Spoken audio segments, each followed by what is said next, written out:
Hello, this is Carrie with Woodinville Wine Blog and Cookbook Divas, and it is happy hour at my house. Yay! I was running a little bit late. Delighted to be here with all of you. We are going to wait for our Amazon Live friends to join us. We are broadcasting to Facebook and YouTube and Amazon Live. Here we go. Happy hour! I'm getting ready to mix myself a little drink. We're going to talk about that. I have to put the right items. Uh-oh! I'm missing one of my trivia games. I'm going to have to go look for it. Ridley's Food and Drink. That'll do. We're going to do a little bit of famous women since it's International Women's History Month, etc. I need to add that later. We have food and drink trivia that we're going to be playing, and I hope you will type the answers into the comments box. We're going to play another round of cocktail trivia and a little bit more trivia by Games Room cocktail trivia. I will be sampling the difference between 2 garlic olives on this stream, and I will be chatting about and tasting filthy black Amarena cherries, which is meant for Manhattan's, my favorite cocktail. I will be doing a demonstration of edible prism powders. Woo! And then we will also be looking through some cookbooks with cocktail chapters. And we'll be looking through about 7 cocktail books, beautiful pictures. I hope you will join us. We already have a comment. I'm very excited. Who is here? Wendy! Woohoo! Wendy Miller says on Facebook, quick hi, still in class? Have a drink for me, ha ha ha, bye. Thank you for that, Wendy. I'm wondering where my other trivia game went. Give me a second to grab it, and whoever is watching on Amazon Live, please drop me a note in the comments. Let me know where you're watching from and if you have a drink in your glass. I do not yet. I've put the vodka in, and I'm about to mix it with some sodas that I forgot to bring up here because I'm a little bamboozled today. Hang on a second. Okay. Where'd they go? Oh, that's great. Cocktail! Found it! Woohoo! Great. Next, drinks.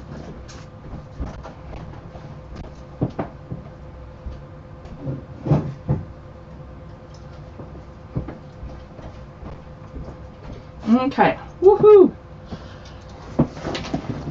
I'm going to have you guys vote on which of these LaCroix I should put into my vodka to make a little simple vodka soda cocktail with. Whew.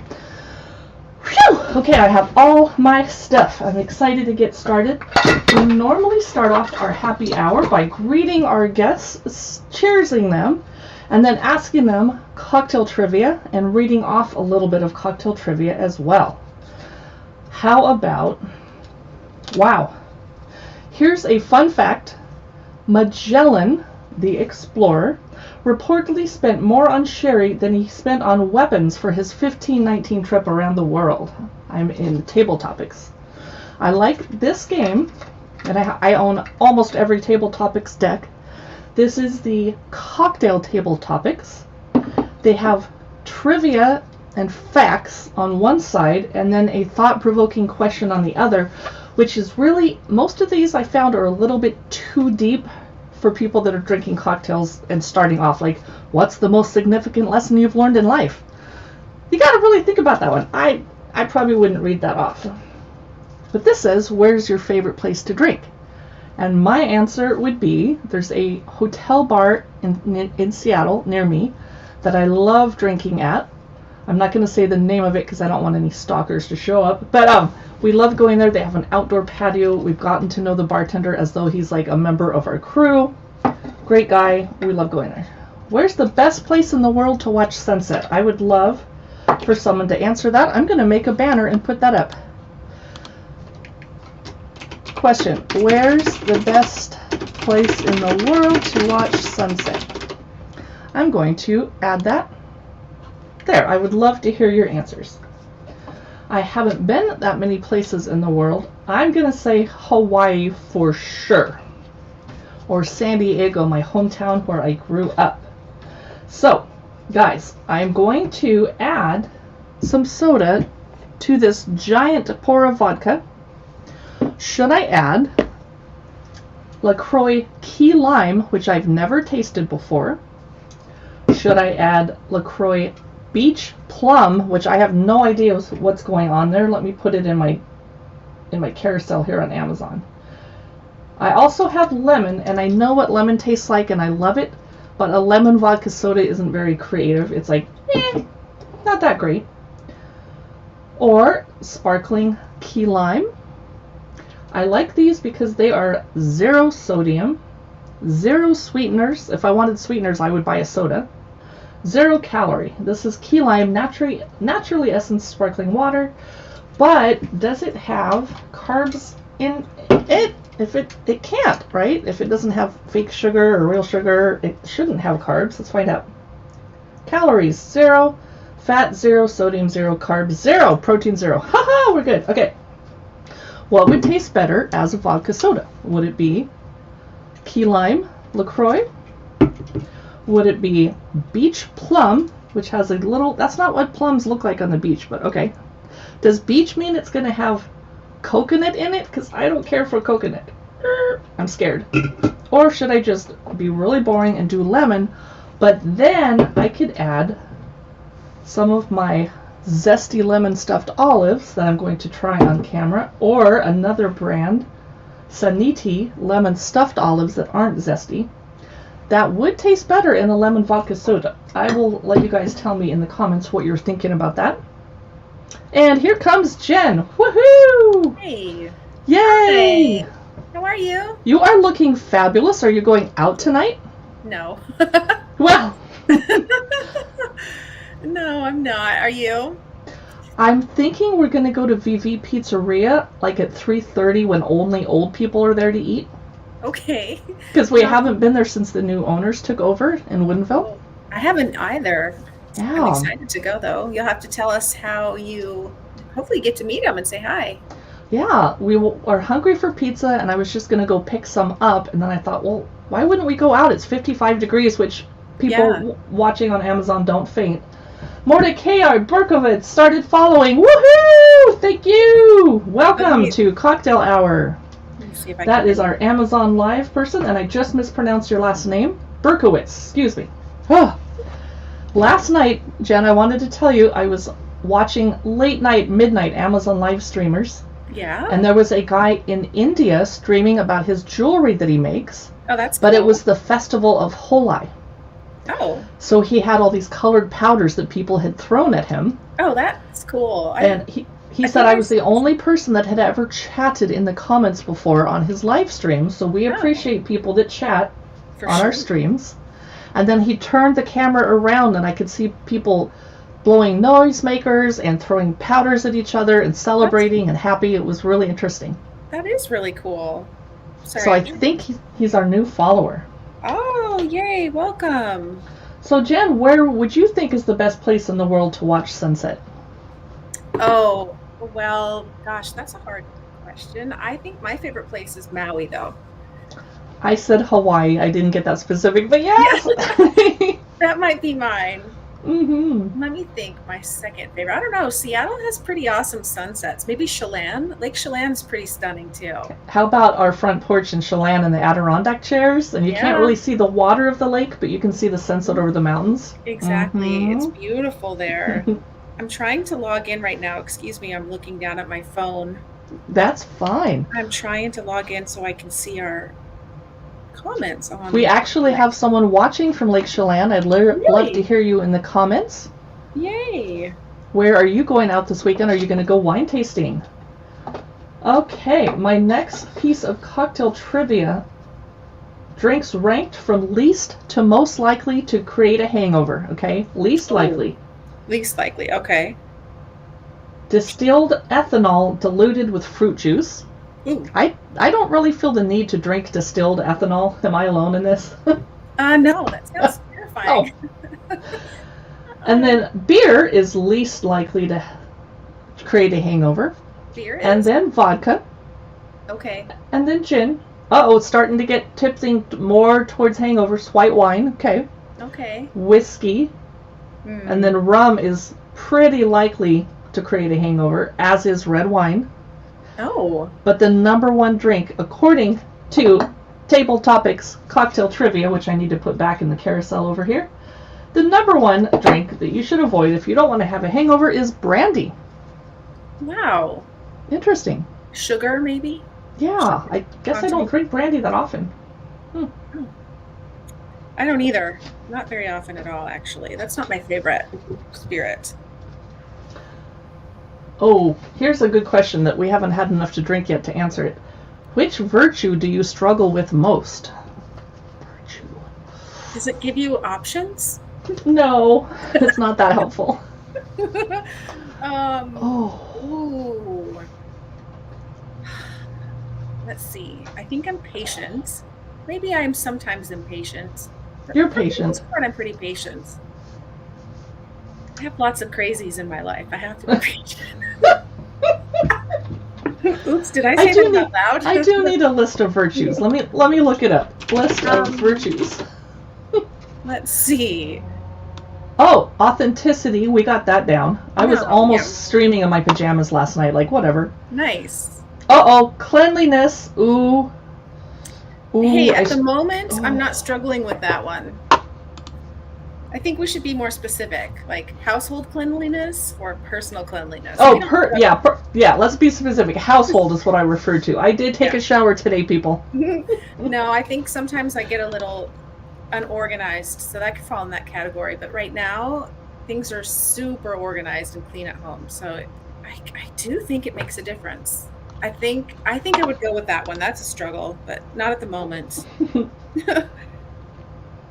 The back of this card from Table Topics shares Martha Washington's rum punch recipe from 1779.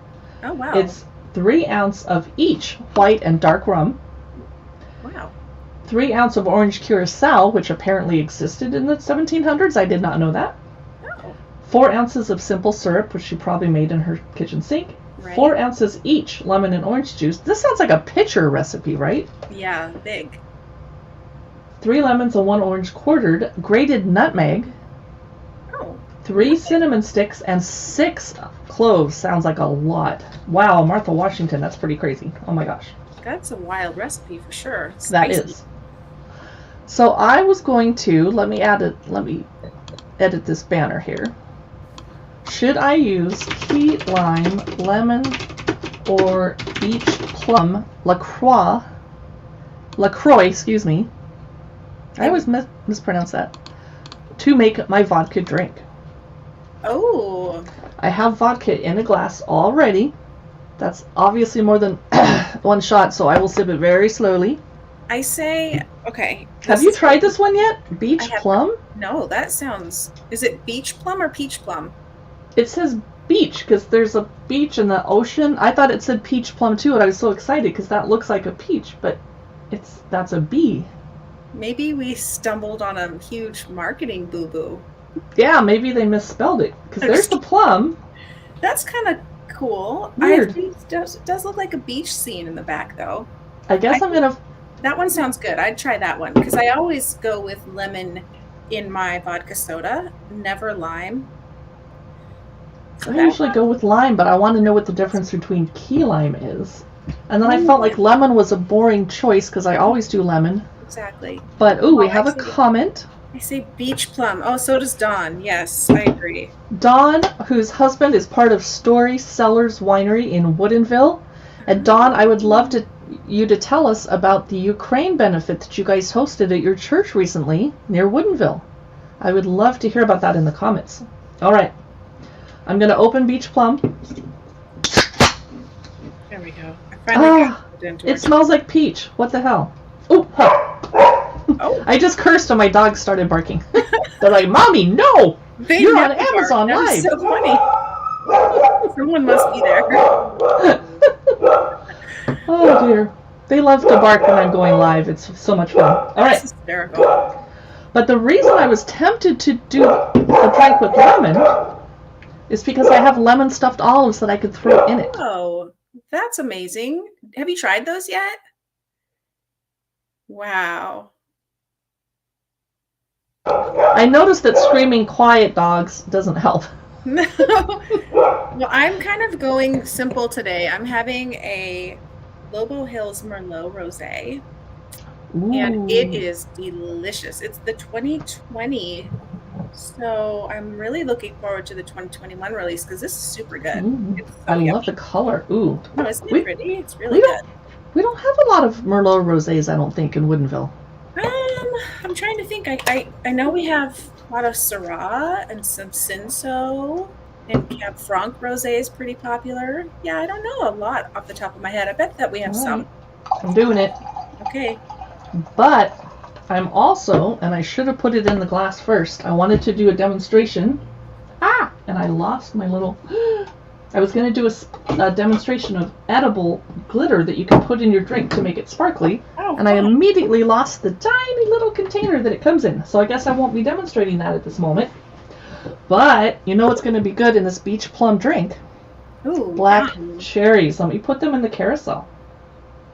And I'm sorry that I could only find a set of 4 for $79. That's a bit much. They used to have a jar for 12. Well, you know, you could give them. That's true. You could give them to other people. You know, because that's always a good gift. Since I can't find my glitter, I'm just going to put cherries in my drink until it turns pink. Just swirl it around. You know, actually, as I went out of my way to get this drink that doesn't have any sugar in it, and then it occurs to me that the sugar that's in this filthy cherries is going to be really delicious in a drink. So yes, it is. You don't have any ice in there. That's interesting to me. I didn't have time. I was running late because I meant to start this chat at 2 o'clock, and I started it at 2:12. What vodka you drinking? Just Tito's. Nice. Yeah, nothing too crazy. I have a green apple effin' vodka in the freezer, but I thought green apple could be a little weird with whatever beach plum is. Blah. Yeah, maybe. That is a good vodka, though. I'm going to switch trivia decks now, if I can find it. Games Room Food and Drink.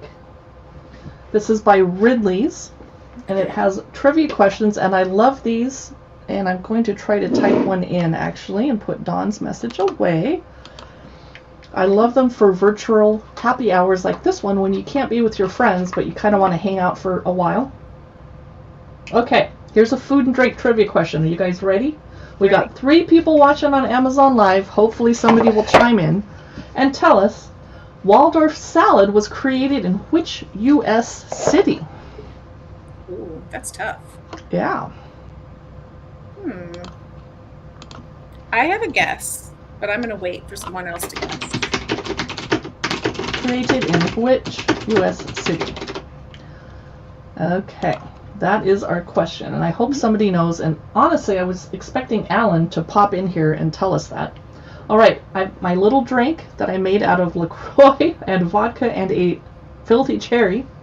That's pretty creative. And no ice. It tastes a little watered down, which is shocking because I have so much vodka in there. But it tastes good, and it's Friday TGIF! Who else is celebrating? Cheers. New York, we have a guess from LaMichael Wade. Let me find out. I actually don't know the answer. That's my guess, too. Yes, New York. Because of you the got it. Astoria, right? That's what I was thinking. Good job, LaMichael. Awesome. And the next question I want to ask, let's see if it's a food or drink question. Oh, okay. Here's a good one. I'm going to type it in so that everybody can enjoy seeing it. Which country? I already forgot what it said. Oh, here it is. Caesar salad comes from which? Now, somebody either knows this immediately, or I should give you the 4 hints, or the 4 things that it could be. Is it A, Italy, B, United States, C, Mexico, or D, Greece? Caesar salad. So Caesar himself was from Italy. Caesar salad. Jen, you're Italian. Any ideas? I would guess Italy or Greece, but I don't know. Well, I happen to know that it comes from Mexico because every bar that my stepmother loves going to in Tijuana claims that they invented the Caesar salad. Really? But they're all wrong because only one of them could have really invented it. That is very interesting. I would not ever have guessed that. Oh, here's one. I'm going to have to type it too because it's a little complicated. Okay, here we go. Which fruit is in an al pastor taco? Save. There we go. Is it? Yum. That reminds me of yes. The Mercados in Walla Walla. I forgot about that restaurant. Yum. Right? Is the fruit A, pineapple, B, lime, C, pear, or D, orange? Now, I have not had an al pastor taco because I'm vegetarian, and so I'm very careful where I get my tacos. Mm-hmm. But in Woodinville, I love Lifted Taco. Yeah, their tacos are good. Does anyone have a guess? I think I know this one, so I'm not going to guess. Which fruit is in an al pastor taco? A, pineapple, B, lime, C, pear, or D, orange? It's between, hint, pineapple or orange. All right, I don't see anybody answering, so we're just going to educate you. It is pineapple! So this is the games room food and drink quiz that I'm pulling things out of. You'll notice that I've played with 3 or 4 cards, but I've only gotten food questions so far. So now I want to find a drink question. Yeah. And every card only has 1 question on it. So that's a little... Oh, wow. I'm not even going to read that. I cannot. Okay, here we go. I finally found a drink question.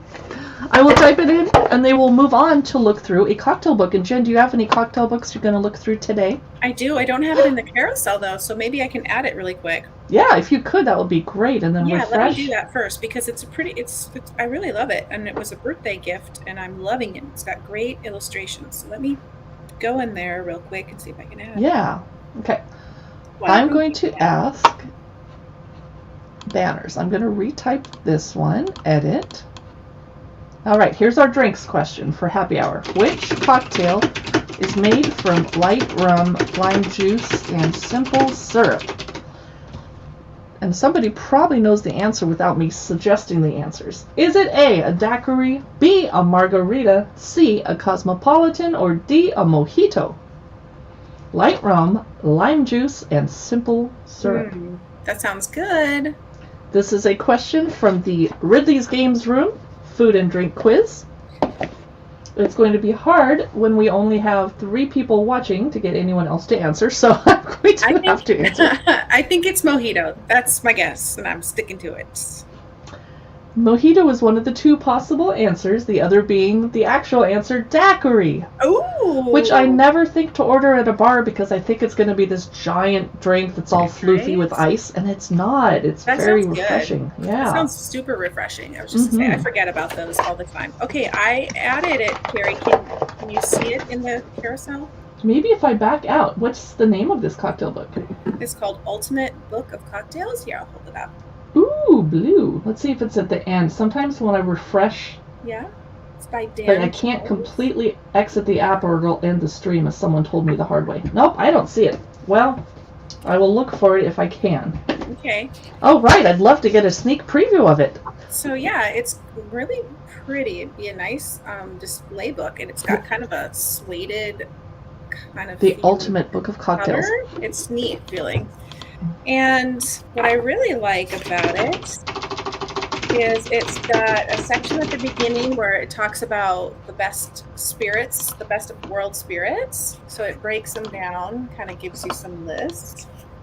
It lists my favorite tequila as the best tequila for celeb sippers. It's the Casamigos Añejo, which is my favorite tequila of all. I never can find it. What store do you get it at? You know what? I usually get it at either Bevmo or Total Wine. I confuse those 2. So it's not really at grocery stores because it's a little higher end? Yeah, I think so. I think so. But then, it gives some introductions, talks about the types of glasses and back bar supplies, tricks of the trade, gives some simple syrup and sour recipes. Let me go this way. And then it jumps right into the recipes, and I have tried a few of these, It's got classics, vodka martini. But look at these pictures. Oh, I'm sorry. I'm off camera with it. There we go. Look at these illustrations. They're so cool. Negroni. Not my favorite cocktail, but still, people love that. I think it's a lot of people. There's the mojito. But in these pictures, it breaks it down by step. So you can't really mess this up. It's super clear. Cosmopolitan. I made, let's see if I can find it. There's a Moscow Mule. It's even got the picture of the appropriate type of glass. Dark and Stormy. Have you ever had those? I don't think I've ever had a Dark and Stormy. I don't think I have either. I just never think to order it. It sounds like something I'd like. It has ginger beer, lime juice, lime slices, and aged rum. I'm going to have to try that. Manhattan. I had a couple of these on my birthday on Monday. I have to admit, it was delicious. I have not seen you since your birthday. Oh my gosh. Yeah. Oh, the Paloma. This is a new favorite of mine. I was going to make it today and I ran late, so I just had some rosé, but lots of classics. So do Palomas have to have grapefruit soda in them? Because the restaurant I was at the hotel only had a Paloma made with grapefruit soda, and I just wanted grapefruit juice. No, I don't think so. This one calls for ruby grapefruit juice, lime juice, and soda water. So I don't think so. Those of you joining us on Facebook, hello, and on YouTube, please join us in a TGIF. Cheers. Grab a cocktail. I'd love to hear in the comments what you're drinking. So then in this book, we go into the next chapter, the reinventions. So it gives classics with a twist, like a modern twist, like a spiced ginger Negroni, bergamot tea martini. Yum. Oh. Doesn't that sound good? I love that you pronounce it bergamot. I do too, and some people try and correct me and say it's bergamot. Well, it's both. No, it's not. My family's from Bergamo, Italy, so no, it's not. So you win. My cousin, I hope you're watching. Pineapple Moscow Mule. Doesn't that sound? I love pineapple. That sounds delicious. Beverly Hills iced tea. Let's see, what's in that? Vodka. Oh, I don't know. This sounds scary.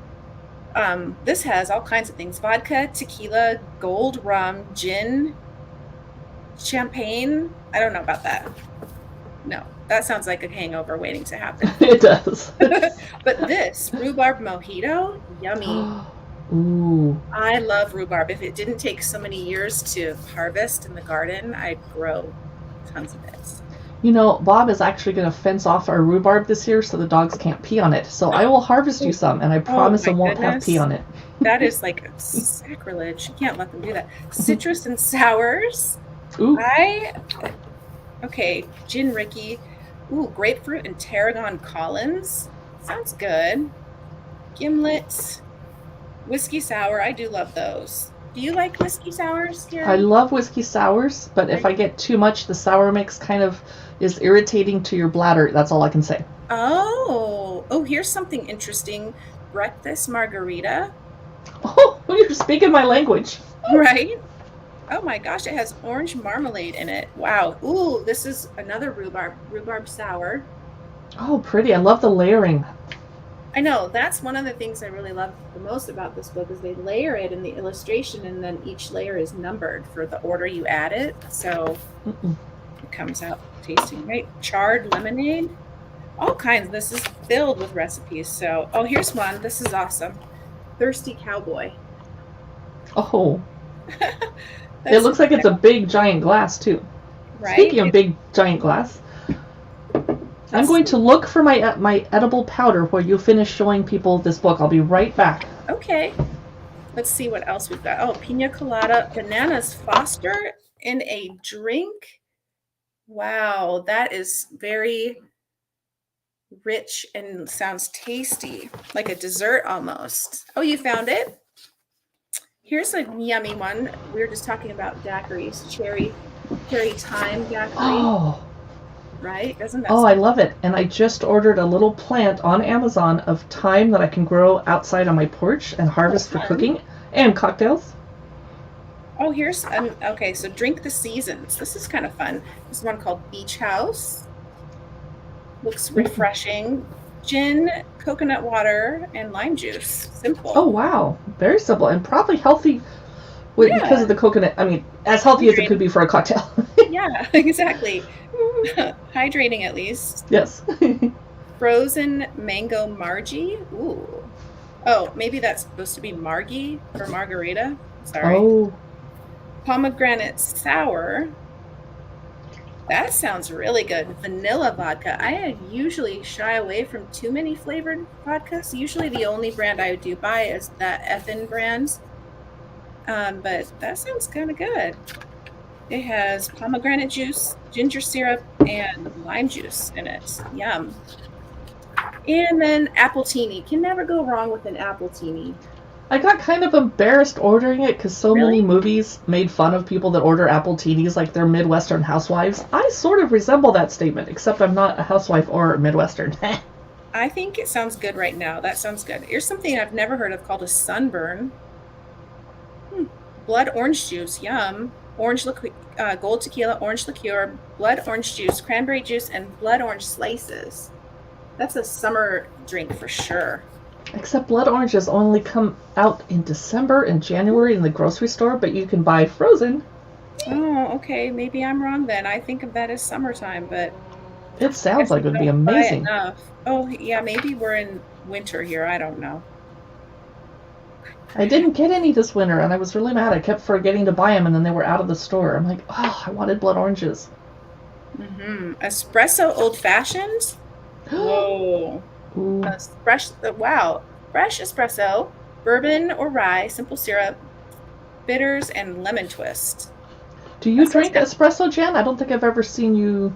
I drink espresso, but I don't. I've only had. Oh, here it is, right here. How funny! And I've only had it in an espresso martini, which is super good.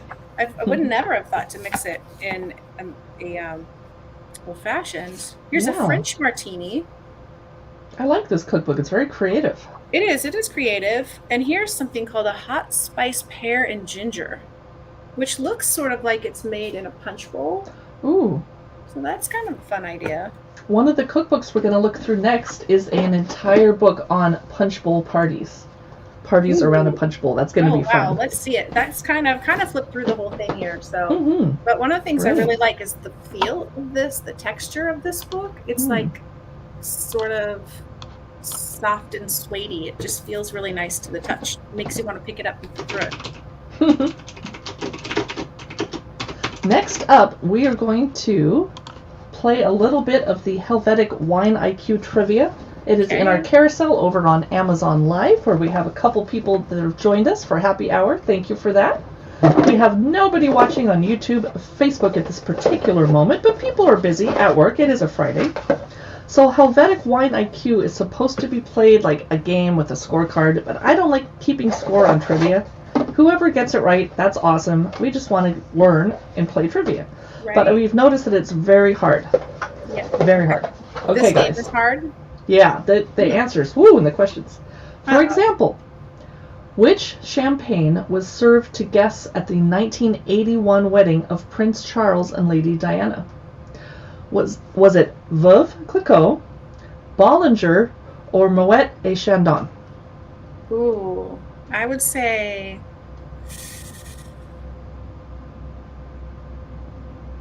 And they gave us a little note that Kate and William opted for Pol Roger at their wedding. So this question I would never have gotten. It says, which champagne was served to guests at the 1981 wedding of Prince Charles and Lady Diana? I was age 9 or 10 in 81. Wow. Was it Veuve, Bollinger, or Moet et Chandon? I would say maybe Moet, although my favorite is Veuve champagne. That's my favorite. So, but I don't know. Turns out they served Bollinger. I don't know if that's is that a British brand or why they chose that one, or they just liked it, or I don't know. All right. This question, I don't expect anyone to know the answer, but it's so interesting I have to read it to you. It says, a very unique wine vending machine was installed in Pennsylvania. What did it do? Did it guess ages by taking a picture? Did it measure your blood alcohol levels, or did it take your fingerprints? Oh, all three are scary. Oh. I say, let's see. A very unique wine vending machine installed in Pennsylvania either guessed ages by taking a picture, measured your blood alcohol levels, or took fingerprints. I say measure your blood alcohol level. You are correct. It says that it was only in service for 1 year, and this machine required customers to blow into a breathalyzer test in order to purchase a bottle of wine. Oh my goodness, that's so crazy. I would be so mad, like, don't cut me off, I'm not driving. Right? No. So that was an example of 2 questions from the Helvetic Wine IQ box. Mine's a little bit empty because Katie has the other half, and she'll be joining us a little bit later, but she's currently at a wine tasting, at which she will be responsibly sipping and not drinking too much because she has to drive home to get onto this live chat. Yay! So I found my edible glitter, you guys. It was sitting behind my cup of LaCroix. Kmart Kelly is our newest follower. Thank you, Kmart Kelly M. Where are you watching us from? I'd love to hear from you in the comments. We are going to edit this ticker, and I'm going to... Oh, that's an important one. I'm going to switch this around. Pardon me while I play with my banners. This is called Fancy Sprinkles Edible Glitter. It is made specifically for beverages. It doesn't have to be alcoholic. This is what it looks like. You get a tiny, tiny little thing. Can I find it? South Carolina. Oh, so it is past happy hour there. It's almost dinner time. Are you indulging any beverage like I am, Kelly? I would love to hear about that. Okay, where is my Fancy Sprinkles? I just closed the Amazon app. There we go. That's always nerve-wracking when that happens. Fancy Sprinkles Prism Powder, currently $14. They make 10 or 12 different colors. Amazon only has a few in stock at this exact moment. Normally, your best practice is to put it at the bottom of your empty glass. Okay. And then put everything on top of it. But since I didn't do that, I hope you're going to... And I just added way too much. I added 3 little blip, blip, blips. It should have been about 1. Oh, okay. I didn't bring a spoon up, but all I have to do is swirl the glass to make it pink and glittery. Oh, I can see it sparkling. That's so cool. Now, I probably wouldn't want to just... I mean, it is edible, but I wouldn't want to just eat the whole thing of powdery glitter. But a little spritz on top cannot hurt you. It'll pass through your body just fine. Yeah, and it made it so festive. Right? I was going to say, that'd be so fun at a holiday party or any kind of, like, even like a spring pink patio party or something. And I've tested it in cranberry juice. It looks good. I tested it in milk. You can't really see it. It was worth a try. Wait, what was the second thing you tested it in? Milk and cranberry juice. Milk, it just didn't show. The milk is too viscous. You couldn't really see it. I tested it in orange juice, and again, it's just too viscous. It's really best in clear.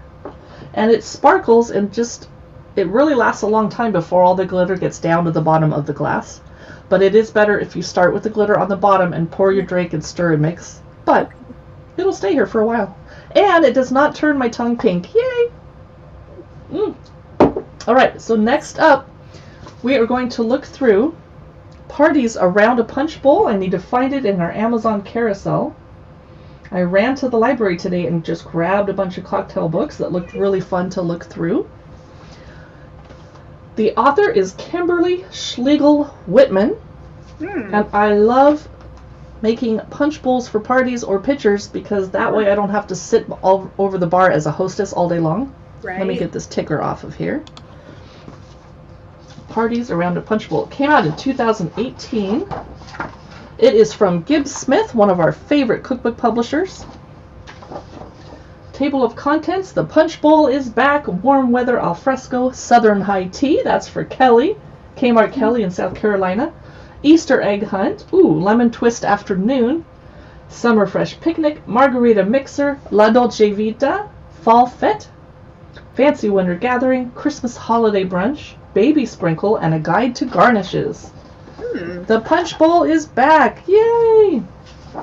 So far, I'm loving the photography. I do not own a giant fancy punch bowl like that, but my aunt, who's in her 70s, does.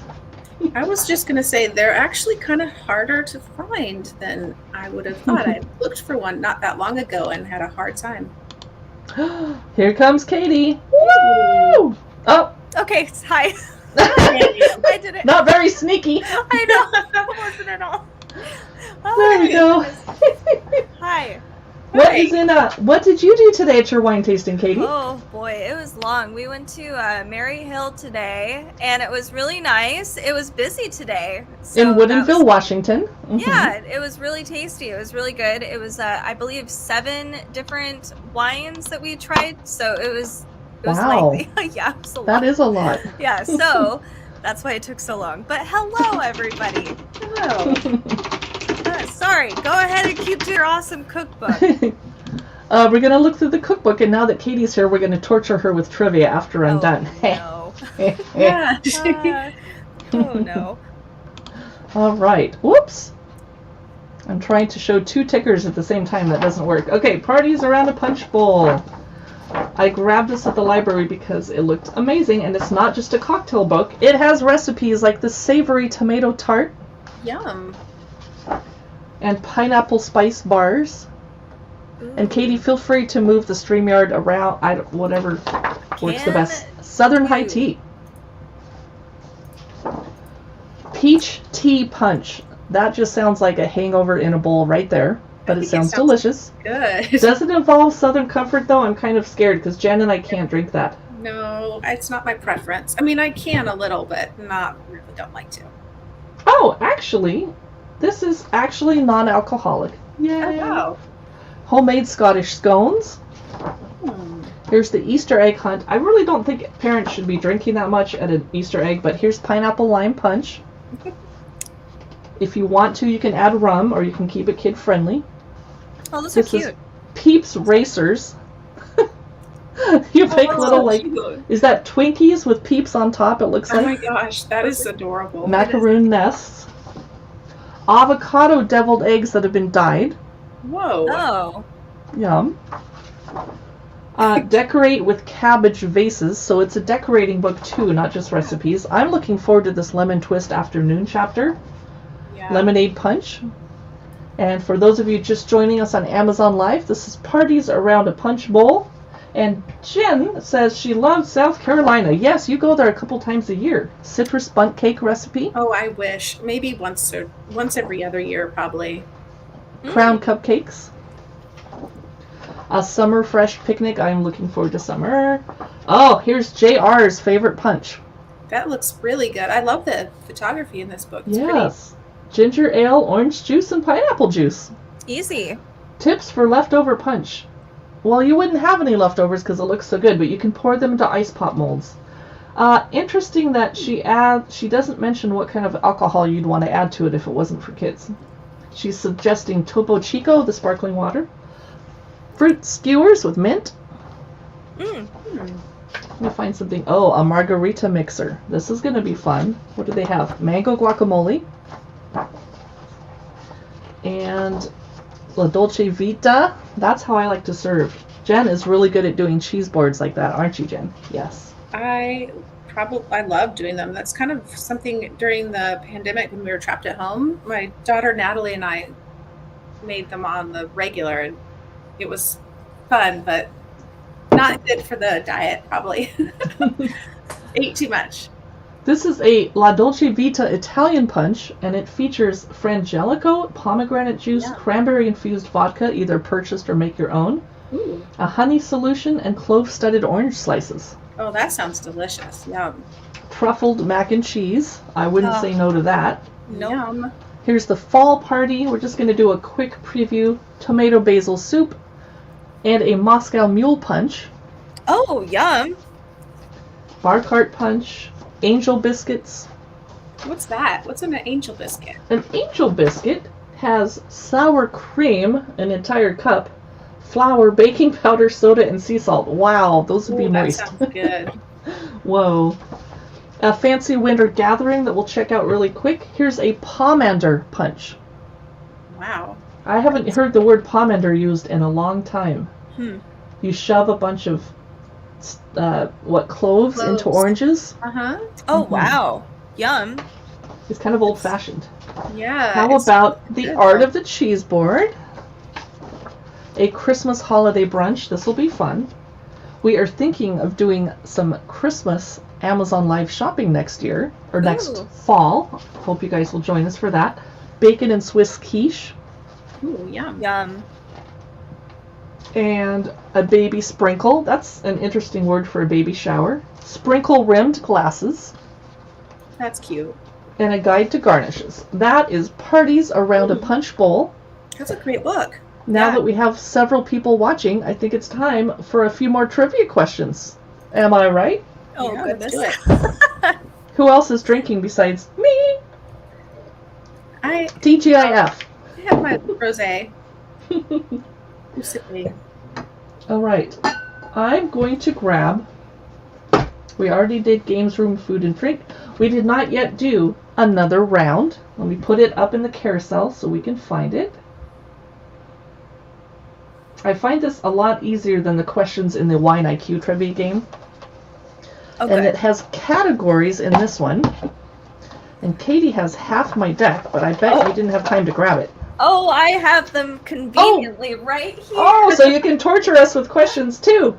The categories in another round, this deck, include travel, which has a weird little parrot, and then the pop culture is kind of a fun one, but I'm usually too old to know the answers. Ooh, that one sounds fun. Recipes and techniques trivia questions. And the last category, which is my favorite, is history and lore, but I never get the questions right. Oh, I bet you do. I don't know much about that. So, I'm going to grab a history and lore that we didn't play last time. Oh boy, yeah. I'm not going to type this one in because it's but I will type in the name of this trivia deck, which I forgot to do. This is another round cocktail trivia, and I buried my mouse in all of my accessories. Oh, my mouse fell on the ground. Oh, no. Oh, there it is. Okay. I should really turn my camera around and let you guys see my crazy, messy desk. That would be good behind the scenes. It really would. Oh, another round cocktail trivia.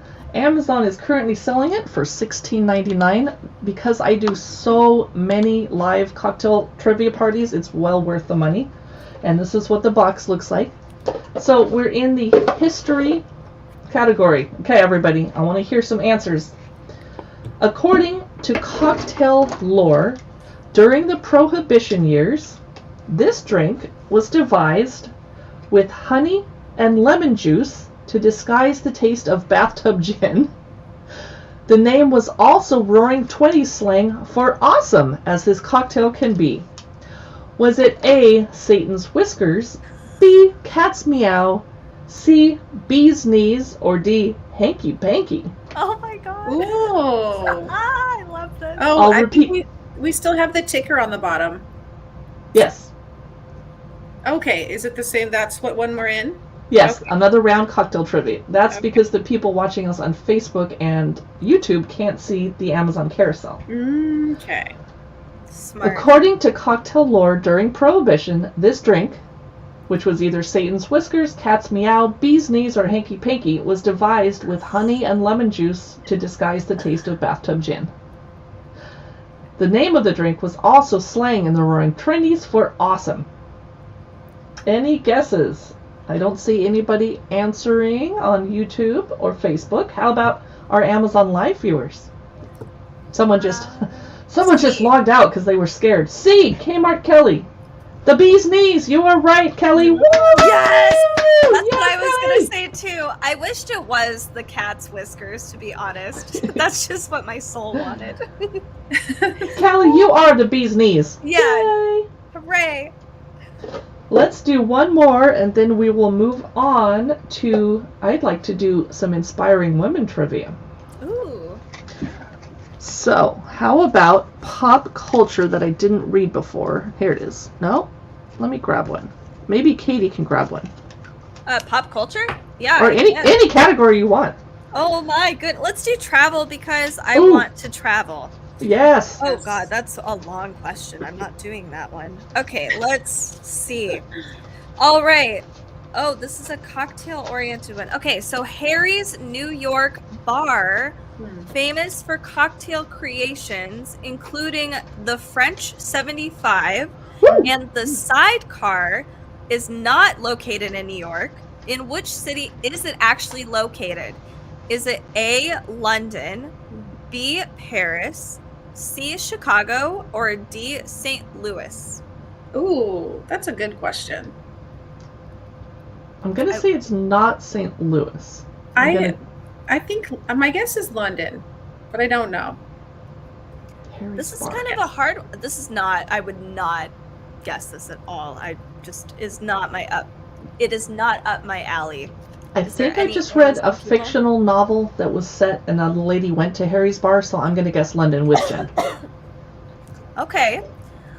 Let's see if any Facebook people or Amazon people might have any answers. I think we've dropped down to 3 viewers, so it's unlikely, but we appreciate the viewers that are still here. Yeah. So, you guys were close. It is actually Paris. Ooh. Patty. Eh. It's close. I mean, at least you were in the same realm. All right, I was going to move on, but I have to read this one because it's so tempting. This is a pop culture question. We are still playing from another round, cocktail trivia. Pop culture, both Thin Lizzy and Metallica. Wait a second, Metallica. Okay. Covered this famed Irish drinking song with a boozy name. Did they cover A, Whiskey You're the Devil, B, 1 bourbon, 1 scotch, 1 beer, C, jug of punch, or D, whiskey in the jar? I do not know the answer to this, but Katie should, because you used to be a metalhead. I think it's I am B. a metalhead. I think it's B. Both Thin Lizzy and Metallica covered this famed Irish drinking song with a boozy name. Whiskey You're the Devil, 1 bourbon, 1 scotch, 1 beer, jug of punch, or whiskey in the jar? I almost want to say C. Oh, yeah. I don't know. I feel ashamed to say I'm a metalhead. No, you should be proud. Metallica's awesome. I know, but I just feel I'm not representing very well right now. Oh. It's a cover. It wasn't an original. True. It wasn't the real. Right, it was a OG. cover. It Could be a B-side. The answer, I wish it was Whiskey You're the Devil, but it is D, Whiskey in the Jar. Oh my god. Okay. And if I was allowed to, I would play a snippet of those songs right now, but I think that would be a copyright violation and Amazon would be pretty pissed off at me. Yeah. So I'm going to put away, unless you have one more question you'd like to read, Katie. Oh my Kelly god. said B sounds like a country song. It does. Right? I actually agree. That's hysterical. It really does. Okay, yes. I'm going to do one more. Okay. So in mid-18th century England, Mother's Ruin referred to the effects of drinking too much of what spirit? Is it A, Scotch, B, vodka, C, cognac, I can't say that word, I'm sorry, or D, gin. I'm sorry, God. What is our setting? What was the first part? I'm sorry. In mid-18th century England, Okay. Mother's Ruin, quote, Mother's Ruin, referred to the effects of drinking too much of what spirit? Oh, England. Okay, I think cognac. So there used to be a punk band in Texas called Mother's Ruin, and I loved them. But anyway, I believe it was gin because all these crazy ladies were making it in their bathtubs and going bonkers, wandering around the streets half naked because they drank too much of it. Seriously? Really? That's my guess. That's hilarious. Gin. Well, Carrie, you happen to be correct. Wow, that is awesome. I had no idea that they did that. Oh, that's fun. This is a cool card game. Katie has been doing some taste tests over on our Cookbook Divas Amazon storefront, Yes. which you can find. I actually have the wrong address in the in the carousel. Amazon Live Cookbook Divas is what you're watching right now. We also have a shop that's amazon.com/shop/Cookbook Divas. And Katie has done a taste test of these Saniti lemon stuffed olives, but I also have a jar of zesty lemon stuffed olives from Gill's Gourmet. Ooh. And I have a little can of LaCroix sparkling lemon that I'm going to use as a palate cleanser in between, because I thought that was a brilliant idea. If I can get these open. I can. The problem with opening 2 giant jars is these are going to be in my fridge forever, tempting me every time I open it. Like, just have one. So I'm starting off, and you can find it in the carousel. This jar is $17.99, but you get 2 jars. So they're like $8 a piece. Amazing. Oh, Katie, And did you try the lemon stuffed olives already? I did. And that the I think the one that Carrie's trying right now, that one was my favorite one. I tried 2 different kinds, and that one I think was my favorite. It was super good. Was it? Yeah. It is delicious, but I'm finding the lemon rind inside the olive a little chewy. Oh, I can see that. But if I was sitting at a bar or at a party eating this, you have nothing better to do than sit there chewing. So. Oh yeah, I would be all over that. Yeah. So next up, this is Gill's Gourmet, and I don't know anything about the company Gill. I just bought it because it said zesty stuffed olives. They are from Sand City, California. And the nutrition fact, every one of these olives only has 15 calories. Oh, good. Cool. I can have several. The sodium is pretty high. 10% of your days for a serving of about, I don't know how many, I can't tell. Okay, we're just going to ignore how much sodium they have, and I'll drink lots of water today. If I can get this open. Oh, I was risking spilling out of myself on live video, which would be really fun. Okay, this is Gill's Zesty. I'm scared. Is it spicy? Okay. That one is zestier, and it's way easier to chew. Okay. Hmm. That's good to know for party hosting, because depending on the setting, you know. Now it's a little sour, and I forgot to do my palate cleanser in between. I was going to ask if it's sour. I would think it would be a little bit. Okay. That is a great palate cleanser because it's just really neutral. It's a little bit lemony. So I definitely didn't think that the first one was as sour. Okay. But now I'm going to try it again. I'm going to eat 4 of these. Okay, this is Gill's.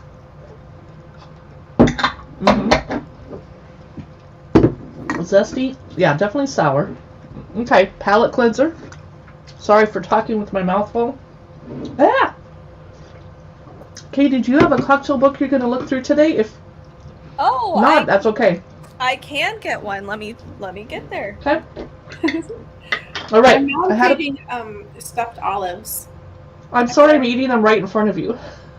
I need to go get some. I think I have some. Okay. Not sour, but I'm having trouble chewing the pith of the lemon. Okay. And I actually kind of want to spit it out. Don't do that on camera. Take me off camera. Okay. Don't do that. Don't do it. That really helped.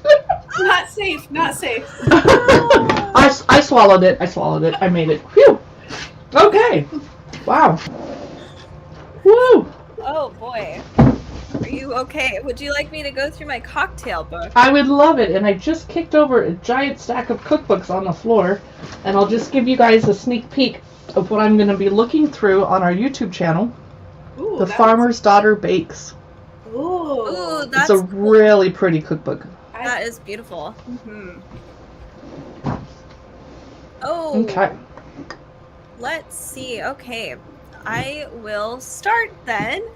So I've looked through this one before, and I hope we can add it to the carousel. But I'll try. Okay. I can do it. Yeah. Oh, okay, great. Awesome. Thank you. So I am going to look through Witchcraft Cocktails. This is a really cool book. We found it at one of our favorite bookstores, and it's by Julia Helena Hadas. Let's take a look. We've got cool stuff throughout, definitely bartending basics. We've got, if you're a witchy kind of person, they give you some advice on what what specific spirits do what and what stones might match your drink. There's a lot of really cool information there if you're interested in kind of dabbling in that stuff. There's witchcraft basics. There's magical ingredients that include things like bitters, shrubs. There's simple syrup, honey syrup, elderberry, honey syrup. So there's recipes for all of that. Very cool stuff. So in our magical cocktails, they divided up into fall, spring, all seasonal cocktails. And I'm not seeing, it's all seasonal, so it doesn't do holidays or whatever, which is fine. But the photography throughout is absolutely beautiful. That's what we have to get to first because it's just so good. There's a lot of information in here for those of you that are wanting to do more witchy stuff. They give you a lot of great information and a lot of basic foundational drinking stuff. So here we have this really interesting Dispelling Gin Gibson. So apparently they provide specific energies here for each drink. So of course, this is definitely very witchy if you're into this kind of thing. I can think of a few people I need to dispel. Yeah, I was going to say, I need to. No names. My daughter would love this book. Yeah.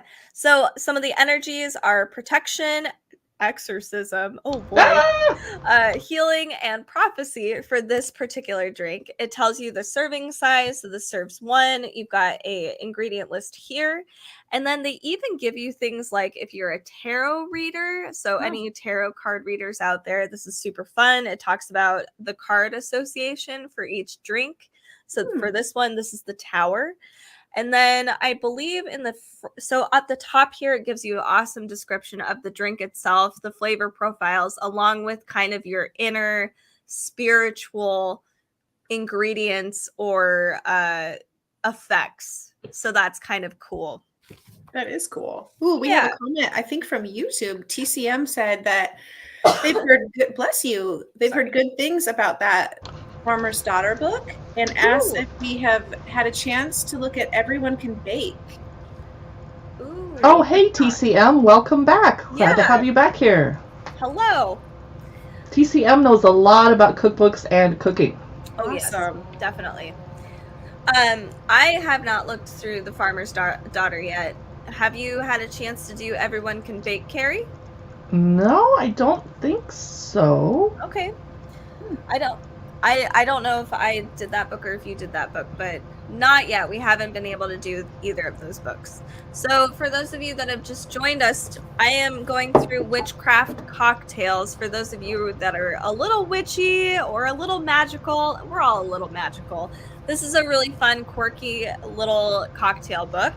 So this one's the Lovely Lady. It's very elegant. It is. I love that. Yes, it's very cool. We have for the Advanced Magic, the previous cocktail I did was Advanced Magic with tarot cards. This one's Advanced Magic with gems and stones. This drink does well with rose quartz, so that's really cool. I have lots of rose quartz. See? Yeah, I love this book that it kind of integrates all the different crafts of witchcraft into this, plus cocktails, and they are really, really beautiful photos. At least we have Love Witch's Brew. Obviously, the glassware is the most beautiful thing here because that's the only thing we can see. But I want it. It's really cool. It is. That's gorgeous. Ooh, sorry, it's a fertility hot cider, but I really liked it. It's really pretty. I would love to be a cousin, so please drink some. No. No. Sorry. Okay. No. No pressure. We have the Bewitched Egg. Oh, goodness. What is it called? Bewitched Egg? Yes. What is going on? Stop. Okay, so the energies, this one, I'm not going to list it. We're not doing more energies. Okay, anyway. It's a beautiful color. That. Do it. It's fertility. Oh no! I'm sorry. That's why I didn't know. I know. No, I know you didn't. It's so small you can't even see. I should have known. It said egg. Right? It's very. We're gonna move out of spring where it's all Eastery. We're gonna move to summer cocktails. There you go. That should be safe. Right. Less fertility in summer. So there's a lavender. Is it called a Sazerac? Sazerac. Yep. I have not heard it. I've never had one before. Is it because it has absinthe in it? Is it Yes. licorice-y? Yeah. Not my favorite. I'm kind of surprised that you would mix lavender and absinthe together. I feel like that'd be really floral forward. Yeah. For sure. Yeah. So this is a really cool cookbook for those of you that are a little witchy, a little magical, or if you want to dabble in that kind of thing, or if you just want a really beautiful cocktail book. It's got a lot of really cool, interesting recipes too. I've not seen a lot of these kinds of recipes in most cocktail. I mean, we always get like a margarita, a Negroni, you know. It's nice that they give us a lot of variation and just very different drinks. And in the beginning, there weren't a lot of photos here, but in the beginning it does talk a lot about your different syrups. You can kind of see here there's a list of ingredients that you can use for syrups and flavors, and they all give you different magical effects, so you can create your own magical drink, which is really cool. That is cool. Yeah, so this is Witchcraft Cocktails. This is by Julia Helena Hattis. I hope she does more because this is really cool. There's 70 seasonal drinks that they provide for you, but they give you a great foundation to kind of make your own simple syrups, your own drinks, your own flavors. So I highly recommend it. It's really great for creative people out there. Is there any other cocktail books that you guys are wanting to showcase? No, I just had the one today. Ooh. I have a few more, but I wanted to quickly do a little bit more trivia with our games room. Ooh, yeah. I'm not sure Katie has a copy of this one. I just exited the app like an idiot. Where is it? Might. Here it is. I just got this in the mail a couple days ago, actually. It says, "A Toast to You." It's by Games Room. It's great for virtual happy hours with your friends. And one thing I try to embrace about the pandemic, because it's been horrible, but the blessings are I'm spending more time with my East Coast friends than I never would have. Because I'm in Seattle, they're in Boston, and we'll get together online and do happy hours. We play trivia. They're trying to get me to play Dungeons and Dragons, and I'm interested, but I know it's time consuming. Yes, it is. And I've played it before, but I don't want to get hooked. So, I'm very excited to try Games Room cocktail trivia because it's a little more casual than diving into role-playing that you have to do every single night. The Caparini, or Caipirinha, is a showcase for which rum that's native to Brazil? Is it A, Eric, B, Mama Juana, C, Cachaca, or D, Mojito? And I've only had one Caipirinha because it's really intimidating to order it at a restaurant because it's hard to pronounce. It is. I think it's C. That's my guess. A, Iraq, B, Mama Juana, C, Cachaca, or D, Mojito? You say Cachaca. That's fun to say. Cachaca. It is Cachaca. And you were right. It's Cachaca! And that one's too easy. I'm not going to do that one. Okay, here we go. Katie and Jen, do you remember, and Katie might be too young, there was a Trader Vic's at Bellevue Square where Pearl used to be? I barely remember that. Yes. It was so good, and they only had 3 vegetarian things, so my best friend Alyssa and I would go and get all 3 things and just split them every time, but we got kind of tired of them. Was there a Trader Vic's in Seattle too? I don't know. Maybe? Maybe I remember that. Definitely remember the name. So Trader Vic's and Dawn the Beachcomber were pioneers in what popular exotic cocktail bar theme of the 1930s and 1940s? Was it A, speakeasies, B, tiki bars, C, mead halls, or D, discotheques? Wait, what was the first part of that question? Yeah. Trader Vic's and Dawn the Beachcomber were pioneers in which popular exotic cocktail bar theme of the 1930s and 40s? I'm surprised because I would have thought it was 50s and 60s that they started it. Was it A, speakeasies, B, tiki bars, C, mead halls? Mead halls are where Dungeons and Dragons players would hang out. Or D, discotheques? I think it's got to be. It can't. Speakeasies were earlier, right, in the 20s. Yeah. So it's got to be tiki bars. It is tiki bars. I was thinking tikis too. Woo! Thank you. I'm going to do one more from the Games Room cocktail trivia, and then I'm going to move into one of the next 3 or 4 cocktail books. And ladies, if you have to go, I'm going to soldier through the cocktail books. Don't, if you have to go out tonight, don't worry about abandoning me. Whoa. Okay, I'm not going to know the answer to this one. Yeah. And then I have to run. Alizé, referenced in the songs by Jay-Z and Tupac Shakur, is a store-bought blend of passion fruit juice and which alcohol? Alizé. Is it vodka, gin, rum, or whiskey? Passion fruit? They mix passion fruit with this alcohol to get Vodka. the Alizé. It's got to be vodka. Rum. Jen says vodka. I say rum. Well, it is what is in my glass. It is vodka. Woo, Jen! Oh, nice. Good You job. got it. Oh, my vodkas. Right. So that is 3 examples from the cocktail trivia deck that is in our Amazon carousel right now. Next up, oops, a card fell out. If that was a tarot game, or a tarot reading, you would have to read it because it fell out of the deck. Ooh. And Katie, I think it's time we start doing some tarot readings on Amazon Live. Yeah, that would be fun. It's specifically against the rules on Amazon to advertise any psychic services, so we're not psychic, we're just reading the cards. The ghosts are doing all the work, right? I mean spirits. So I wanted Katie to see this one, and let me fix my ticker so that I am putting the right name of the book. It is From Garden to Glass. And I don't... Okay, I'll scroll that one. Okay, From Garden to Glass. Beverages made from cordials and infusions. It's by Universe Press. Let me see if I can find it in our Amazon carousel so people can buy it more easily should they be tempted by the beautiful things in here. Also, in our carousel, I added something that's sitting on my desk. Hang on, we're going to take a quick second. This is Greek herb and lemon olive oil. What does this have to do with cocktail hour? You put it in a bowl with some balsamic vinegar and you dip some bread into it so that you don't get as tipsy when you're drinking your happy hour drink, and it helps tide you over till dinner. Oh. I love this gorgeous bottle. It's very farmhousey. Yeah. It has a wood lid. Ooh. And it is lemon, olive oil, and Greek herbs. And I don't cook or bake with extra virgin olive oil, but I like to drizzle it on things and dip bread into it. It is so yummy. I basically am just keeping it in my office and almost drinking it. So, From Garden to Glass is a gorgeous book. I just grabbed it at the library today. David Hurst is the author. Wait till you see the gorgeous pictures in here. 80 botanical beverages made from the finest fruits, cordials, and infusions.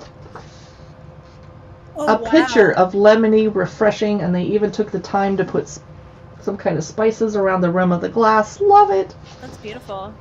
Table of contents. First thing first, herbs, spices, ginger, citrus, tropical, berries, beans, and a pitcher party. Beans? Beans? Wow. Oh, Is it like cocoa and coffee? coffee. Okay, Cocoa okay. and coffee, yeah. Okay, Okay. I was like, oh, God. So here's the welcome to the book with a gorgeous... That's I'm gorgeous. getting thirsty. Oh, my. Ooh. I love Loving that. it. This would be a great gift book for like a gardening drinker in your life, like our friend Yeah. Sean Merrick. No Oh, yeah. names, but yeah. Ooh. The Art of Mixology, Glassware, all cocktail books have this. I'm going to skip past it because boring. Syrups, making your own. Garnish and glitz. Okay, we're in the herb chapter. Elderflower fizz Ooh. in a giant bowl. Ceramic. Wow. I think that's a ceramic bowl. Wow. And they have some of the elderflowers still floating in it. That's cool. But I wouldn't want to strain it. I wouldn't want to get those in my teeth. Yeah. Here's a drink called the Elder Statesman. Here is the Victorian Garden. Oh, That's elderflower, cordial, lime juice, and a slice of apple. lots of elderflower. A brush with basil. Mm, I that love looks that. super good. Gorgeous. Mint and melon milk. I would dig that, honestly. Okay. Yeah. Wait, what? Honeydew melon. What's the milk part of it? Like coconut? I'm hoping it's coconut and not actual milk. It is coconut milk, you're right. Okay, good. Yep. A cardamom martini, ginger and peach margarita, Yum. Yum. Earl Grey lemon teeny, and look how they spelled tea. Ha ha. Cute. Oh, I bet that's Funny. good. A cookie, but no picture. A spring restorative. Please tell me that's celery juice and vodka. Nope. Oh, it is. Wait. It's green apple, celery stalks, cucumber, ginger, kale leaves, and lemon, but no actual alcohol. I'll just add my vodka later. Oh my goodness. That is healthy. Vanilla maple shake.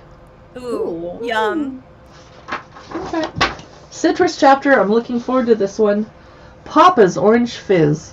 That looks refreshing. It does. It looks beautiful too. I love the orange settling on the bottom with the Yeah. other on the top. It looks pretty. Katie, is Papa what your nieces and nephews called your dad, Doug? Yeah. That's Papa. Aw. cute. This is homemade lemonade. So when I grew up in San Diego, we had a giant lime tree, and my brother and I would pick the limes and make the bitterest. We would try to add more sugar, but it didn't help. We made the bitterest limeade ever, but we were addicted to it. But it took cans and cans of club soda to water it down to the place where you could drink the lime juice without This is a tangerine dream.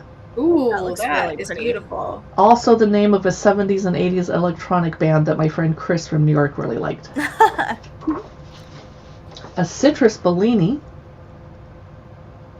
Yum. That sounds really good. I love Oh, bellinis. this has grenadine, lemon juice, soda water, and tonic water, and it tastes great with champagne. Ooh. A soda Soda daisy. I love that name. That's really cute. I also is like so how they cute. slice that strawberry. It looks really thin, kind of like a lemon slice. Now we're in the tropical chapter. Hey, I Pina think colada. I think I have to jump off, guys, and say goodbye. Happy hour. Enjoy your Happy weekend. weekends. Yeah. Yeah, you have a good weekend. I'll see you guys soon. So over on YouTube, TCM says, clever names are good. That's how I evaluate drinks on menus. The one with the cleverest name wins. Yes. TCM, what is your favorite alcohol to be in your drinks? Ooh, Mine that's a good is question. bourbon. Pretty. Oh, So wow. refreshing. This is making me excited to throw parties. Here's a lychee daiquiri. Oh. I'm not sure. Sometimes I like lychee, but it can be too florally for me. A kiwi cooler. But then why isn't there a kiwi garnish on the side? Is that just too much green? Did they Yeah. do that for the artistic? Is that a peach or an apple slice? I can't tell. It's an apple. Yeah. Oh, okay. Yeah. Yeah. Peach would be good. Yeah. Okay. Rise and shine. I'm guessing this does not have alcohol in it. Or it might. Spinach, orange juice, cashew nuts, flaxseed. Ugh, it sounds healthy. Bleh. Sorry. Berries chapter. Blood and sand. Here's a drink called a woo-woo, but they don't have a picture. Here's a sea breeze. And since my name starts with the letter C, I need to drink one of these. Oh, there you go. Apricot appetizer. TCM has to admit that mixed drinks aren't something you're really into. I just like plain vodka served as cold as you can get it, so I guess that wins by default. Yum. Way to go. And that way you're not risking a hangover because there's not a bunch of crud in your glass. Good job. That's actually Raspberry very good. Razzle. Ooh, I like that name. That's cute. Berry Blast. So any of these could work with or without alcohol.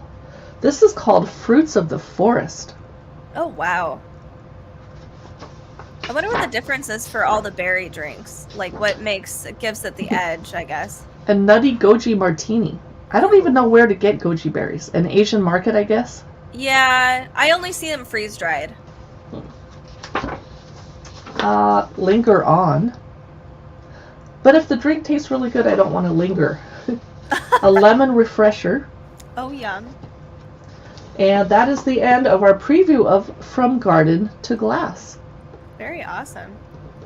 I have, for people that are just joining us, I'm going to refresh you. I added some of my juice from my filthy cherries to vodka and my new Beach Plum LaCroix sparkling water. And then I added some edible glitter to make it sparkly, but it's not that, well, it's a little sparkly. Oh, it's totally sparkly. Yeah.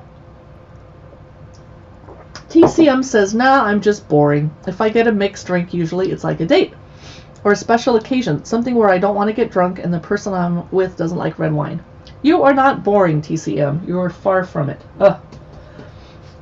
Well, it's too bad Jen left, and maybe Katie could update the banner. Cocktail Italiano. Oh, yeah. I grabbed it because Jen is Italian, and I thought she'd get a kick out of this Cocktail Italiano book. But she Yes. probably knows everything anyway. It's by Annette Joseph. Drinks, Nibbles, and Tales of the Italian Riviera. Woo! And TCM says on YouTube, as per the above, I just picked the thing with the funniest name. Those of you just joining us on Amazon Live, happy Friday, TGIF. Cheers to you. Raise a cocktail. I'd love to hear in the comments where you're watching from and what you're drinking tonight. Not to be nosy, but I'd also love to know if you're going out tonight. I am going to an Italian restaurant. But they don't serve cocktails because I'm going to an Italian restaurant in wine country. So I will be drinking wine. This is the definitive guide to aperitivo. So I think they're going to have food recipes too. It came out in May 2021. It's by Skyhorse Publishing, one of our favorites. And table of contents. We always do this to give you a little preview. Some of you might find it boring, but just hang in there. I'll talk through it as fast as I can. Chapter 1, Bordighera. Chapter 2, San Remo. Chapter 3, Imperia. Chapter 4, Alassio. We're going to learn a lot. Yeah. Chapter 5, Loano.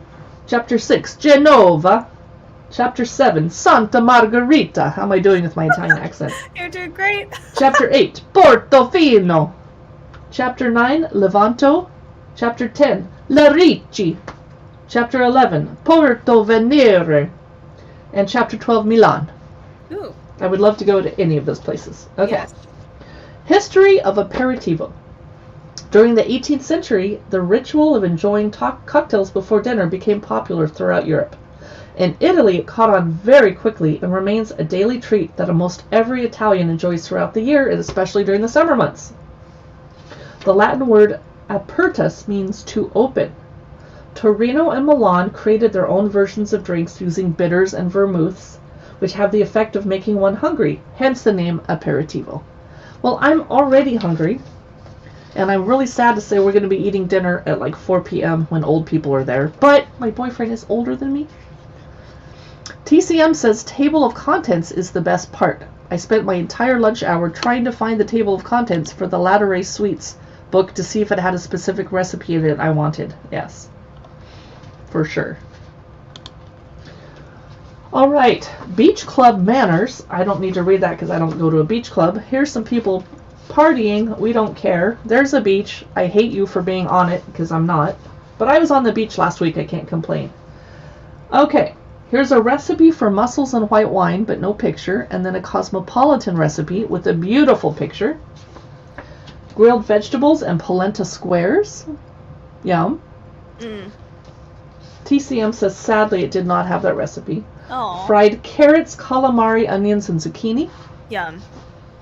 A white Negroni and a pina colada. I still don't like Negronis. Now we're in San Remo, wherever that may be. They're torturing us with travel pictures I don't want to see. Okay, fried sardines. Nice and salty to go with your aperitivo. Scampi poached in olive oil.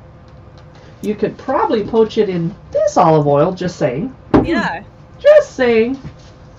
For those of you just joining us on Amazon Live, we're looking through Cocktail Italiano. Here's something called a red kiss. Herb marinated olives. A whiskey sour. I wouldn't think that was very Italian, but I would be wrong. And a Kon-Tiki, which involves Scotch whiskey, dark rum, and Cointreau orange liqueur. Woo! That would be a lot. Okay, guys, there's going to be some barking. My UPS truck is pulling up. My dogs are going to go crazy. Enjoy the trip. I'll just show you some pretty pictures because you're not going to be able to hear me talking. They're going to lose their minds. I think she's bringing me a new silent mouse that I bought on Amazon because you know how your mouse, the part connecting the mouse, the cable gets really worn out and then it doesn't work anymore. Yeah. Alassio. Tomato bruschetta. I want a really good cocktail picture. Spicy orange shrimp. Oh. I wouldn't have thought that was Italian. Okay. Yeah. I'm being educated right now. Raw oysters with lemon slices. A classic Negroni. Yuck, no thank you. Now we're in Loano. Ooh, excuse me, handsome bartender alert. Don't tell my boyfriend I'm drooling over a random person in a cookbook. Don't tell him. Roberto's raw baby artichoke salad with lemon and parmesan. Ooh. I'm going to flip. Santa Margarita. Is there going to be a pizza? Nope. But there's a Cynar Negroni made with artichoke alcohol. I've got to get a bottle of Cynar. Oh my We goodness. keep seeing What? it. It sounds interesting. Salami-filled puffs. Nice little bite-sized finger food. Savory mascarpone ice cream with balsamic roasted grapes. What? Oh, wow. Yum. I know. Sounds Wow, good. this is cool. Ooh, your typical Aperol spritz. That's beautiful. And oh my gosh, UPS is driving away and my dogs are not barking. They must be Aw. unconscious. This is an Americano Shakerato. I love that name. That's funny. Like an American shake. Lemon hummus. Yum. See, I would use this to make lemon hummus. Oh, yeah. And Larici is another area. Oh, and they are eating fried bacala. What's that? With potato puree and pesto? What is bacala? Oh, salted cod. It tells me right there. Oh. Okay, never heard of it. Portofino, a frittata. That's good for cocktail hour. That's nice. Milan. We're going to end this cocktail book with a look at Milanese rice salad that they serve in a cocktail glass. That's cute. And a Tokyo Spritz and a Martini Balsamico. Yes, you can put balsamic vinegar in your martini. I'm not sure if I would want to. Interesting. That was Cocktail Italiano. Ooh. I'm not sure if I would buy this because it had too many travel pictures that were torturing me. I don't know about Yes. you guys. So yesterday, I did a Barefoot Contessa live stream here on Amazon. You can see it in our videos if you go look at our little address here on Amazon. But I realized every one of her cookbooks starts off with cocktails as the first chapter. I love her. She's my kind of person. So, this is Ina Garten's Barefoot Contessa Parties, ideas and recipes for easy parties that are really fun. It's obviously from a long time ago. Photographs by James Merrill. She usually had her photographs with Quentin Bacon. He must have come along later. She's showing off her beautiful home in the Hamptons. I kind of hate her. No, I love her. Oh, cute. And Clarkson Potter is the publisher of her and has been forever. This cookbook came out in 2001. And introduction. This cookbook actually does not start with cocktails, but it starts with a picture of cocktails. Her table of contents is spring, a Sunday breakfast, a pizza party, a Jewish holiday, Academy Awards. Summer, a canoe trip, something you'll never find me going on. Lunch in the garden, happy birthday, and an outdoor grill. Wow. Unique chapters. Autumn, football party, which I actually threw one. In the winter, I threw a Super Bowl party. Not my thing, but it was fun. Not Thanksgiving, afternoon tea, and then winter, New Year's Day, snow day, Valentine's dinner, and fireside dinner. So we're here to look for cocktails, frankly, so I might just have to skip through and look for those. Spring parties. Oh, cute. Where's the alcohol? Sunday breakfast, a party for 8, roasted asparagus with scrambled eggs, sour cream coffee cake, tropical smoothies. No, I need alcohol. I'm going to keep going. But look at those cute California pizzas. That is cute. Aw, now, see, I'm going to go out for pizza pretty soon. Ice cream sodas. Where's the alcohol? Why did I check this out from the library? Perfect poached fruit. Oh, wow. Hopefully with rum drizzled on top. Okay, a party for 8, raspberry vodka, and how to make it yourself. There we go. That's more like it. I really thought there would be more cocktail content. Not really. I'm just kind of going through. Let's just flip through really quick since this is not a cocktail book. Good big pictures. You can tell it's an older cookbook just for the photography style, but it's perfectly acceptable. But for example, this book is not in the carousel, but this is Ina Garten Cook Like a Pro. And I believe recipes and tips for home cooks. And it starts off with cocktails. So we'll see what she starts off with. Look at her beautiful kitchen, by the way. I kind of I'm jealous. Okay, autumn sangria.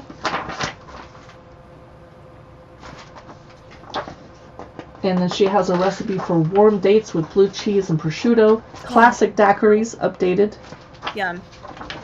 And then roasted shrimp cocktail Louis. And then sausage and mushroom strudels. I would love to make that, but I would make it with vegetarian sausage. So then I also want to point out Barefoot Contessa at Home also starts off with cocktails. And here's a table in the backyard. Okay, where is her...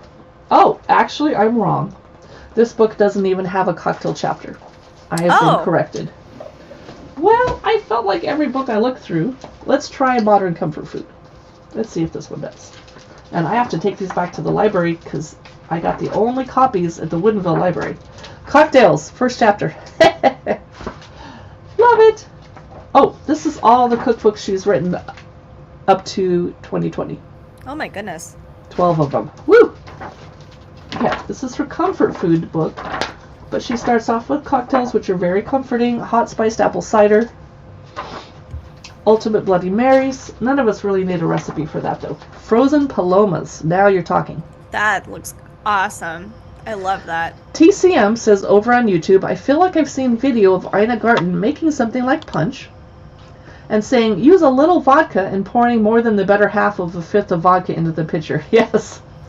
Yes. And who was the TV host for years? Sandra Lee. Everybody was complaining because she always had cocktails everywhere in every possible recipe. Ah, here you go. You can find it by looking for Ina Garten Quarantine Cosmopolitan recipe. Ooh. Pomegranate gimlets. Potato galettes with smoked salmon is what she serves with these cocktails. Fig and cheese toasts. I'm getting hungry. Oh, sorry. Cacio e pepe cheese puffs. Yum. So that was Modern Comfort Food. So we have 2 cocktail books left before we end for the day and go about our busy lives and go to get dinner with old people. Next up, the Martini Cocktail. It's just a little tiny cocktail book, great for gifts. Let me put it on our Amazon. There it is, the Martini Cocktail. I grabbed this from the library because the pictures were awesome. Robert Simonson is the author, and Meditation on the World's Greatest Drink with Recipes. So it's all going to be Martini cocktails. It came out in 2019. Let's see what he read. I think, I don't need glasses for this. A classic martini includes gin, as we knew, vermouth, sometimes bitters, a lemon twist or olive, such as these lemon olives that I tasted on camera today that were amazing, and lots of opinions. It's these opinions that New York Times cocktail writer Robert Simonson uncovers in his exploration of the long and tangled history of the martini.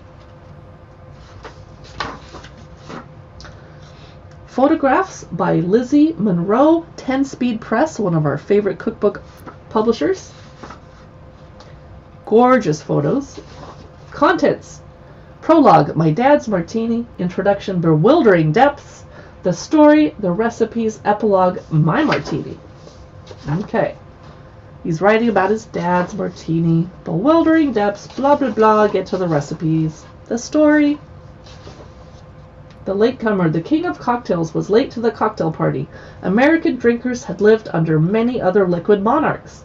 The mint julep, the sherry cobbler, and the whiskey cocktail, before they even heard the word martini. The difference with the martini is, once it climbed upon that throne, it never stepped down, nor was it usurped or overthrown. The king was here to stay. Portrait of vermouth as a young wine. I use cheap vermouth. We actually have a company in Woodinville that makes their own vermouth. Called Di Stefano. I should go buy some of theirs. Okay, the sweet martini, a defense. I like sweet martinis too. Lies, lies, and more lies. The name, ooh, pretty. Let's get to the recipes. The martini shot. No, thank you. Woo, he's really got a lot of opinions. The martini comes home. Okay. The Sahara effect.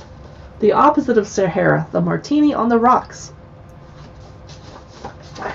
This is really educational. A glass by itself. Info about the glass. Neon nights.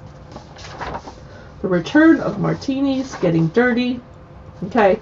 Let's get to the recipes. Okay. The recipes. Finally. Equipment. A martini or a coupe glass, 4 to 6 ounces.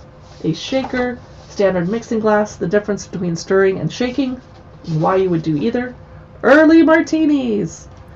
TCM says, I suppose after writing a whole book on a single subject, you're liable to have developed a few strong opinions, lol. Yes.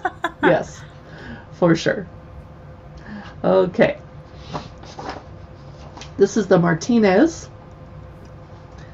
Jerry Thomas, The Bartender's Guide, 1887. They go that far back. Whoa. Those of you joining us on Amazon Live, we're looking through the Martini cocktail book and one more before we take off and go to dinner and stop drinking. Well, we'll start drinking at dinner. Early Dry Martini. Frank Newman, The American Bar, 1904. Couple more martinis. The Dry Martini from Barcelona. A Sweet Martini from Harry's ABC of Mixing Cocktails in 1922. Classic Variations and Kissing Cousins. A Turf Cocktail. The Turf or Turf Club cocktail is a tricky customer. It and the Martini have seemed to have trod the same tipsy course during their early years, often crossing paths. This is Plymouth Gin, Noilly Prat Dry Vermouth, Orange Bitters, Maraschino Liqueur, 2 dashes of absinthe. No thank you, I don't like licorice. Alaska. The recipe is from Jacques Straub, a drinks book from 1914. You might be able to see it at the Internet Archive, which has all sorts of old cookbooks and cocktail books online. Montgomery Martini, Marguerite, Tuxedo No. 2. Whoa, that's beautiful. The tuxedo, which drew its name, according to bar lore, from the same place as the evening suit, Tuxedo Park, enclave of the elite in upstate New York, is a confusing character. There are actually 2 tuxedo cocktails running around, and have been since the earliest 20th century. One, believed to be the original, has gin, sherry, and orange bitters and is bone dry. The other is a Tuxedo No. 2, mixes gin, maraschino liqueur, vermouth, and absinthe. Ugh. A Gibson. London Dry Gin, vermouth, and cocktail onions. And I stopped stocking cocktail onions in my house because it takes up the room of a jar in your fridge, and no one ever asked me for cocktail onions at parties, so I give up. Martini on the rocks. Skipping ahead, a Puritan cocktail with Plymouth Gin, of course, dry vermouth, and 2 teaspoons of yellow chartreuse. Wow. Again, kind of licoricey herbal. A vodka martini. Yes, please. Oddities. An Allies cocktail from a 1917 cookbook or drinks book. A Clarito by Santiago Pichín Policastro, 1950. No, yes, 1950. And finally, Gallagher Steakhouse Martini. That is everything you'd ever want to know about the history of martinis and their variations by Robert Simonson, The Martini Cocktail. Woo! One more cookbook, and we are done for the day. I'm going to take a sip of my delicious vodka beverage. I was reading that Amazon does not want us to drink out of the bottle on air. Fair enough. I wasn't planning on it. This is I'm Just Here for the Drinks by Sother Teague. I hope I said that right. Forward by Robert Simonson, who did our last cocktail book. Ooh. It's a guide to spirits, drinking, and more than 100 extraordinary cocktails. It's a giant book. February 2019 is when it came out. Look at this photography. Ooh, loving it. TCM, what do you think? Photographs by Eric Metzger. They jump right into the table of contents. I like that. They're not messing around. Forward, introduction, terminology, blah, blah, blah. Vodka, gin, whiskey, brandy, tequila, and mezcal, rum, amaro, and mixed libations. An appendix, and, TCM will love this, an index. Woohoo! Okay, forward. The first thing I noticed about Sother Teague was his name. Even in a profession brimming with people boasting fiction-worthy handles, he's going on and on. Sother stood out. The second thing I noticed about him was his 90-day sour, which he served when he worked at a bar called Rye in Brooklyn. Okay. TCM is having a hard time imagining a Puritan drinking a cocktail. That sounds dangerously close to having fun. Yes. TCM, I can tell you are well read, too. Okay, let's jump into come visit me at work, blah, blah, blah, as the bartender. On vodka. By the way, that looks deliciously frosty. A primer on the spirit that begat all others, sort of. Vodka is like water, but with consequences. That's a great quote. I should get a t-shirt that says that. Here's a vodka copper still. A fluffy screwdriver. Shall we find out what makes it fluffy? 50% vodka, 50% orange juice, but they use some of the piss to make it fluffy on the top. Okay, no thank you. A Moscow Mule, which I don't drink because I'm allergic to ginger and ginger ale and ginger beer. Gin. Beautiful photography. I love the font and the design. Yes. It's so W.C. fun. Fields is the quote, I exercise strong self-control. I never drink anything stronger than gin before breakfast. On gin. This would be a great gift book. Oh my gosh. Okay, lots and lots of stuff on gin. A lot more than on vodka. Vodka was a short chapter. Okay, a drink recipe. Summer rain. Oh, cute. Blackberry julep. That looks Yum. Really good. A waterproof watch. Don't know. They're teaching us how to make a proper twist. I was going to say, it looks like an old-fashioned a little bit. Yeah.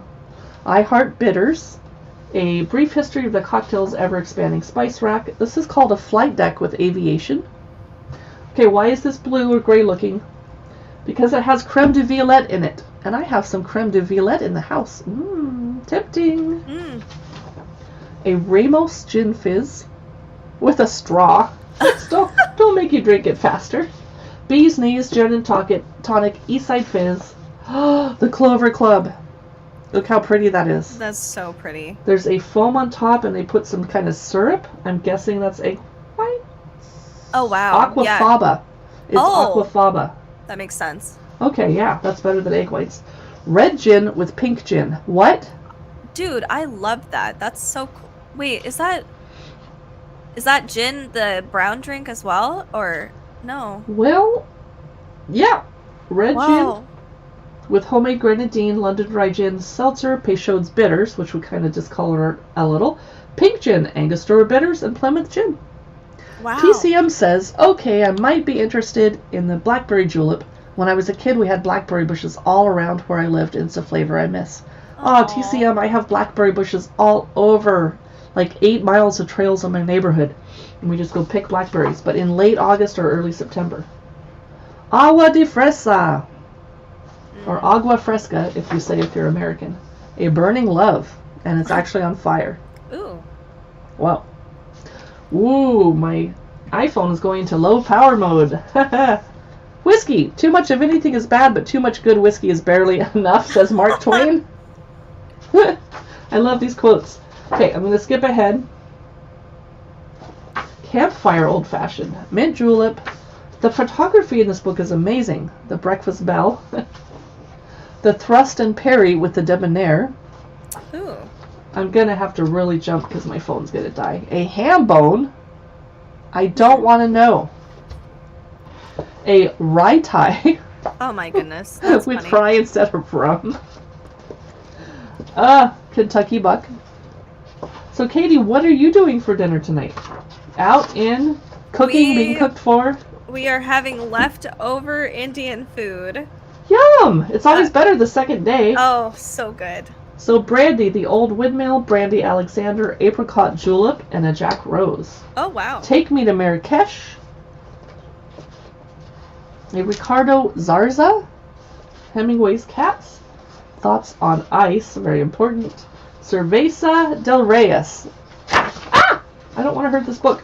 And a drink called the Rough Seas. What's going on? That's a hot mess. What is happening? It's like a firework inside. Make your own pebble ice. Wow. Deacon Blues.